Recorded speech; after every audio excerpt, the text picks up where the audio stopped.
नमस्कार, HPR classes में आप सभी का स्वागत है। आज मैं आपके लिए लेके आऊँ भारतीय संविधान की प्रस्तावना के महत्वपूर्ण प्रश्न। आज अपन 20 या 25 प्रश्न पढ़ेंगे और ये संभावना है कि रीट में इससे बाहर प्रस्तावना का प्रश्न नहीं जाएगा।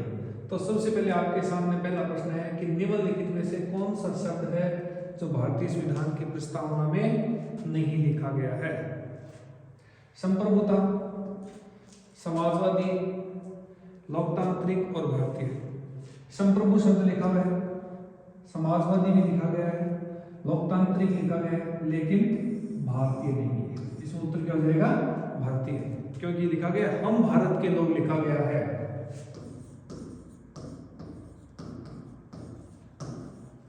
हम भारत के लोग, हम भारत के लोग लिखा गया, इसमें भारतीय नहीं है। प्रश्न नंबर 2। दूसरा प्रश्न है कि निम्नलिखित कथनों में से कौन सा सत्य कथन नहीं है? पहला है कि भारतीय संविधान लागू होने की तारीख क्या है? 26 नवंबर 1949। दूसरा है कि धर्मनिरपेक्षता शब्द है वो 42वें संविधान संशोधन द्वारा जोड़ा गया। तीसरी बात है कि 42वां संविधान संशोधन 1976 में हुआ। और चौथा है कि भारतीय संविधान में जो सामाजिक, आर्थिक और राजनीतिक न्याय है वो कहां से लिए गए हैं?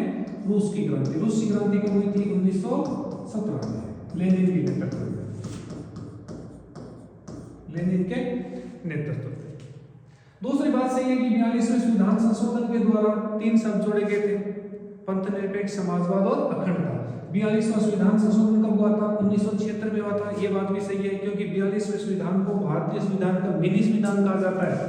और ये जो रूसी संविधान से वो क्या लिए गए? सामाजिक, आर्थिक और राजनीतिक न्याय लिए गए।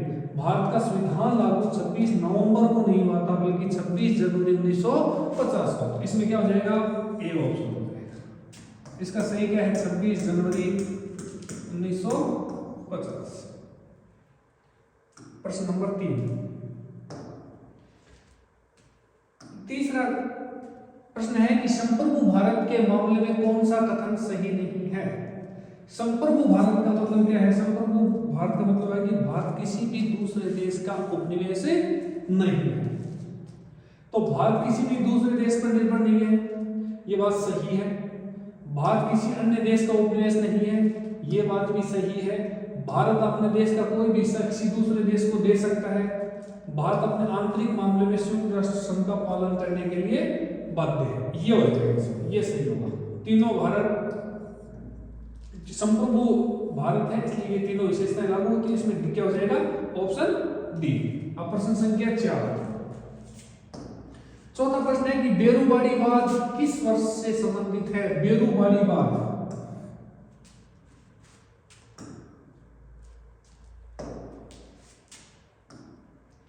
बेरूवाड़ीवाद किस वर्ष से संबंधित है? बेरूवाड़ीवाद में कहा गया था कि प्रस्तावना संविधान का भाग नहीं है। कब आया था? ये 1960 में आया था। जब प्रस्तावना पढ़ाई थी तब मैंने बताया था कि इसमें 2 बार बताई थी, एक तो केशवानंद भारतीवाद और एक था बेरूवाड़ीवाद। अब अपन देखते हैं 5वां प्रश्न। प्रश्न है धर्मनिरपेक्षता का सही अर्थ क्या है? सरकार की नजर में सभी धर्म समान है। अल्पसंख्यक से संबंधित धर्मों को विशेष महत्व दिया जाता है। सरकार के द्वारा एक धर्म को बढ़ावा दिया जाता है। निम्नलिखित में से कोई नहीं। भारत के संबंध में धर्मनिरपेक्षता का अर्थ क्या है? धर्मनिरपेक्ष राज्य वो होता है जिसका अपना कोई भी राजकीय धर्म नहीं होता है और सभी धर्मों का समान आदर करता है। तो इसमें 1 नंबर हो जाएगा कि सरकार की नजर में सभी धर्म में समान है। छठा प्रश्न है कि निम्नलिखित में से किसने कहा था कि भारतीय संविधान की जो प्रस्तावना है वो संविधान का मूल मंत्र है? संविधान का मूल मंत्र, संविधान की प्रस्तावना को किसने कहा था? अर्नेस्ट बार्कर ने कहा था। अर्नेस्ट बार्कर ने कहा था कि भारतीय संविधान की जो प्रस्तावना है ना वो संविधान का ही मूल मंत्र है, क्योंकि जो बातें संविधान की प्रस्तावना में लिखी गई है उन्हीं का आगे विश्लेषण किया गया है। नेक्स्ट प्रश्न है कि भारतीय संविधान में सामाजिक समानता का क्या अर्थ है? सामाजिक समानता क्या होती है? कि समाज में जाति और वर्ग के आधार में किसी भी प्रकार का भेदभाव नहीं होना चाहिए। यही क्या होती है? सामाजिक समानता, भेदभाव रहित समानता। समानता।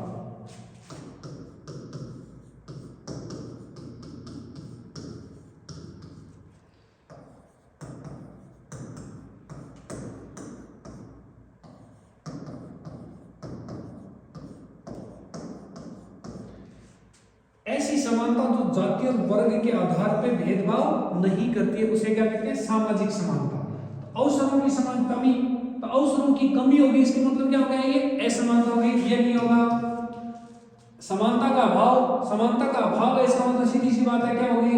असमानता होगी। अपने बात किसकी कर रहे हैं? सामाजिक समानता की। तीसरी की समाज के सभी वर्गों के लिए क्या होना चाहिए? आगे बढ़ने के समान अवसर होने चाहिए, यही हो जाएगा। विशेषाधिकारों का अभाव क्या होता है? समानता होता है, सिर्फ समानता होता है।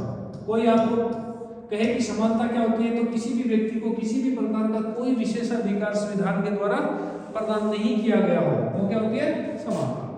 अब प्रश्न नंबर 8वां प्रश्न है कि भारतीय संविधान की जो प्रस्तावना की भाषा है वो कौन से देश से ली गई है? प्रस्तावना की भाषा संविधान में ली गई है, वो कहां से ली गई है? याद रखना, भारतीय जो संविधान है, संविधान में प्रस्तावना अमेरिका से ली गई है, प्रस्तावना। लेकिन इसकी जो लिखने की जो भाषा है, हम भारत के लोग, भारत को एक संपूर्ण प्रभुत्व संपन्न, ये जो भाषा है ये कहां से ली गई है? ऑस्ट्रेलिया के संविधान। ये आपको डाउट में डालने के लिए सीधा देगा कि प्रस्तावना की भाषा है कौन से देश से संबंधित है? ऑस्ट्रेलिया से। अगर ऐसा आ जाए कि प्रस्तावना कहां से ली गई है तो क्या करोगे? अमेरिका करोगे। नेक्स्ट प्रश्न, भारतीय संविधान की प्रस्तावना किस ऐतिहासिक दस्तावेज से प्रभावित है? ऐसा कौन सा ऐतिहासिक दस्तावेज है जिससे भारतीय संविधान की प्रस्तावना है वो प्रभावित है? अभी पीछे बताया मैंने, संयुक्त राज्य अमेरिका के संविधान से।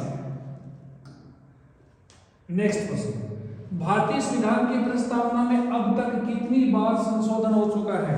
अगर संविधान में संशोधन होता है वो संविधान के भाग 18 अनुच्छेद 368 के तहत किया जाता है। लेकिन भारतीय संविधान की प्रस्तावना में अब तक कितनी बार संशोधन हो गया? एक बार। कब हुआ था? कितनी बार संशोधन हुआ है? एक बार। कब हुआ था? 42वें संविधान संशोधन 1976 के द्वारा। इसमें 3 शब्द जोड़े गए थे। कौन कौन से? समाजवाद,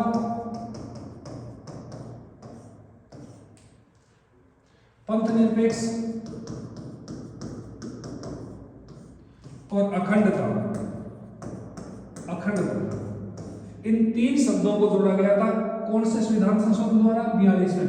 अब तक भारतीय संविधान की प्रस्तावना में कितनी बार संशोधन हो गया? एक बार। और संविधान में कितनी बार हो गया? 100 से अधिक बार हो गया। प्रश्न नंबर 11, निम्नलिखित में से संविधान की प्रस्तावना में नहीं है जो न्याय है भारतीय संविधान में, इन न्यायों में से कौन सा न्याय है जिसका उल्लेख भारतीय संविधान की प्रस्तावना में नहीं किया गया है? हम भारत के लोग भारत को एक संपूर्ण प्रभुत्व संपन्न समाजवादी पंथ निरपेक्ष लोकतंत्रात्मक गणराज्य बनाने के लिए तथा उसके समस्त नागरिकों को कितने प्रकार के न्याय है? न्याय के कितने प्रकार दिए गए? 3। इसका मतलब एक तो इसमें आपका आंसर क्या है? गलत है। वो गलत कौन सा है? क्योंकि भारतीय समाज प्रस्तावना है उसमें सामाजिक, आर्थिक और राजनीतिक न्याय दी हुई है। राजनीतिक न्याय, तो इसमें क्या है? सामाजिक न्याय ये सही है, आर्थिक न्याय ये भी है, राजनीतिक न्याय ये भी है। तो इसमें क्या हो जाएगा? सी ऑप्शन हो जाएगा। वैचारिक न्याय नहीं है। ठीक है, तो संविधान में न्याय कितने प्रकार की है? 3 प्रकार की। कौन सी? सामाजिक, आर्थिक और राजनीतिक न्याय। नेक्स्ट क्वेश्चन, संविधान की प्रस्तावना के जनक कौन है? ऐसा पूछ ले कि संविधान के, भारत का संविधान है उसके निर्माता कौन है, जनक कौन है, तो हो जाएगा भीमराव अंबेडकर। लेकिन भारतीय संविधान की जो प्रस्तावना है उसके जनक कौन है? पंडित जवाहरलाल नेहरू है। क्यों है? क्योंकि इन्होंने 13 दिसंबर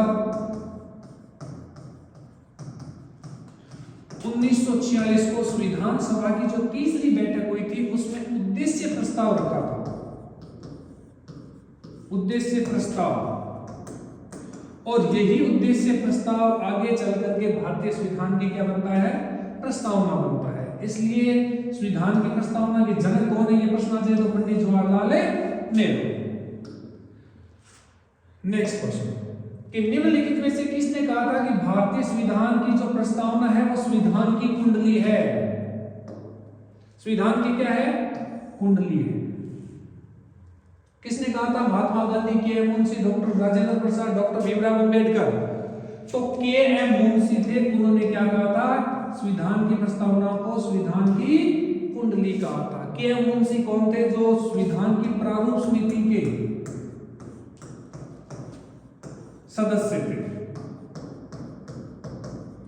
महात्मा गांधी संविधान सभा में शामिल नहीं थे, संविधान सभा में शामिल नहीं थे। डॉक्टर राजेंद्र प्रसाद कौन थे? अध्यक्ष थे संविधान सभा के। भीमराव अंबेडकर कौन थे? प्रारूप समिति के अध्यक्ष थे, प्रारूप समिति के अध्यक्ष। नेक्स्ट प्रश्न, निम्नलिखित में से किसने कहा था कि भारतीय संविधान की प्रस्तावना है वो संविधान की क्या है? आत्मा है। भारतीय संविधान की प्रस्तावना क्या है? संविधान की आत्मा है। ऐसा आ जाए कि भीमराव अंबेडकर ने किसी भारतीय संविधान की आत्मा कहा था तो अनुच्छेद 32 को कहा था, जो संवैधानिक उपचारों का अधिकार है। संवैधानिक उपचारों के अधिकार को डॉक्टर भीमराव अंबेडकर ने संविधान की क्या कहा था? आत्मा कहा था। तो प्रस्तावना को संविधान की आत्मा कौन कहता है? ठाकुरदास भार्गव। कौन कहता है? ठाकुरदास भार्गव कहता है। नेक्स्ट प्रश्न, निम्नलिखित में से कौन सी स्वतंत्रता संविधान की प्रस्तावना में नहीं है? प्रस्तावना में स्वतंत्रता कितने प्रकार की स्वतंत्रता है? 5 प्रकार की स्वतंत्रता। न्याय कितने प्रकार का है? 3 प्रकार का। ये याद रखना है कि संविधान में की प्रस्तावना उसमें न्याय के कितने प्रकार है? 3। स्वतंत्रता कितने प्रकार की है? 5 प्रकार की। कौन कौन सी है 5? विचार, अभिव्यक्ति, विश्वास, धर्म, उपासना की स्वतंत्रता। तो विचार अभिव्यक्ति हो जाएगा, सही है। धर्म भी सही है, उपासना भी है। राजनीतिक स्वतंत्रता नहीं है, राजनीतिक क्या है? न्याय है। क्या है? न्याय है। तो संविधान की जो प्रस्तावना है उसमें स्वतंत्रता कितने प्रकार की है? 5 प्रकार की। न्याय कितने प्रकार के? 3 प्रकार के। तो राजनीति क्या उसमें? न्याय है। सी ऑप्शन हो जाएगा। नेक्स्ट प्रश्न, 42वें संविधान संशोधन के द्वारा संविधान की प्रस्तावना में नहीं जोड़ा गया था। मैंने बताया था कि 42वां संविधान संशोधन 1976 में हुआ था, जिसमें 3 शब्द जोड़े गए थे। और ये प्रश्न क्या पूछ रहा है? नहीं जोड़ा गया था। आंसर क्या होगा इसका?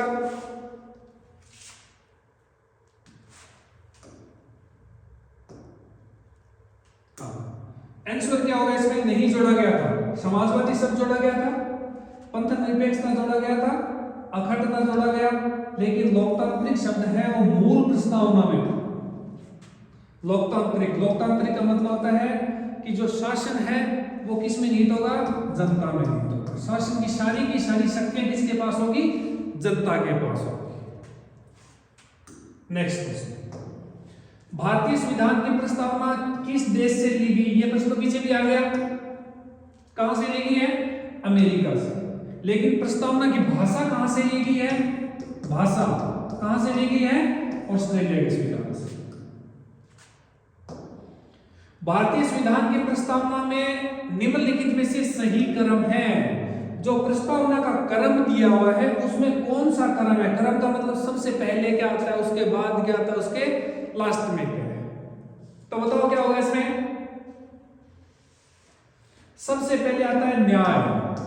3 प्रकार के न्याय। न्याय के कितने प्रकार हैं? 3 प्रकार। न्याय के बाद आती है स्वतंत्रता। स्वतंत्रता कितने प्रकार हैं? 5 प्रकार। और 3 नंबर पे क्या आती है? क्षमता, जिसको अपन समानता बोलते हैं। प्रतिष्ठा और अवसर की समानता। याद रखना, न्याय के 3 प्रकार हैं, स्वतंत्रता के 5 प्रकार दिए हुए हैं, समानता 2 प्रकार की।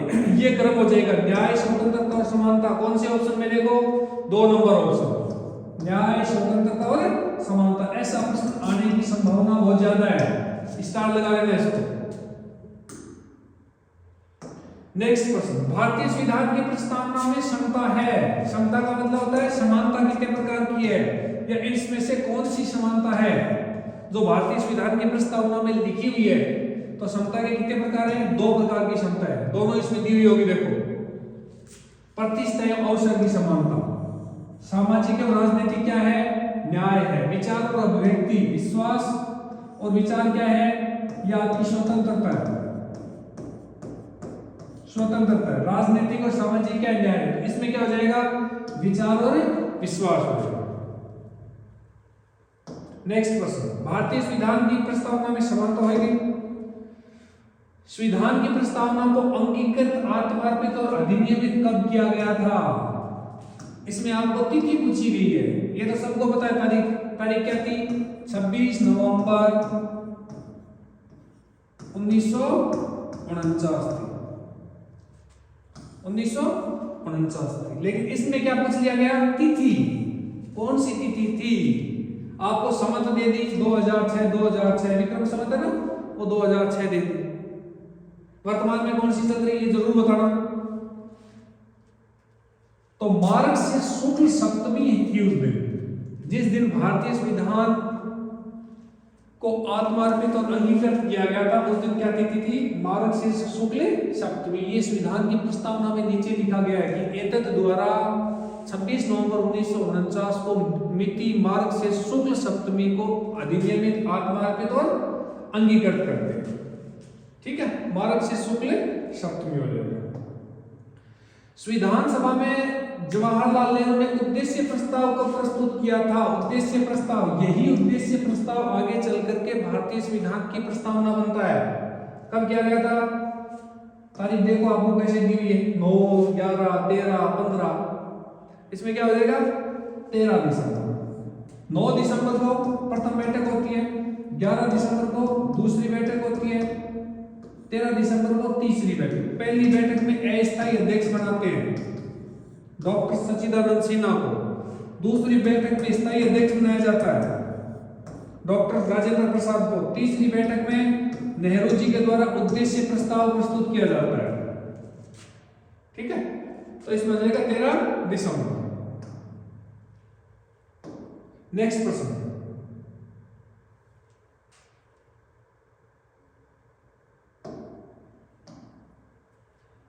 किस वाद में सर्वोच्च न्यायालय ने प्रस्तावना को भारतीय संविधान की मौलिक संरचना माना था? कि प्रस्तावना है वो संविधान का मौलिक ढांचा है, उसमें अगर परिवर्तन करना होगा तो आपको संविधान संशोधन के द्वारा करना होगा। कैसे करना होगा? संविधान संशोधन। संविधान संशोधन कौन से अनुच्छेद के तहत होता है? अनुच्छेद 368 के तहत, विशेष बहुमत के द्वारा। याद रखना है, विशेष बहुमत के द्वारा। ठीक है, तो मौलिक संरचना केशवानंद भारतीवाद 1973। याद रखना, तारीख भी याद रखना, 24 मार्च 1973। केशवानंद भारतीवाद ने माना था कि प्रस्तावना क्या है? संविधान का मौलिक ढांचा है, मौलिक ढांचा है। ये छोटे से मैं आपके भारतीय संविधान की प्रस्तावना लेके आया था। ऐसे ही प्रश्न आगे भी विशेषताओं के, मौलिक अधिकार के, मौलिक कर्तव्यों के भी लेके आऊंगा। जरूर लाइक, शेयर और सब्सक्राइब करें। Thank you.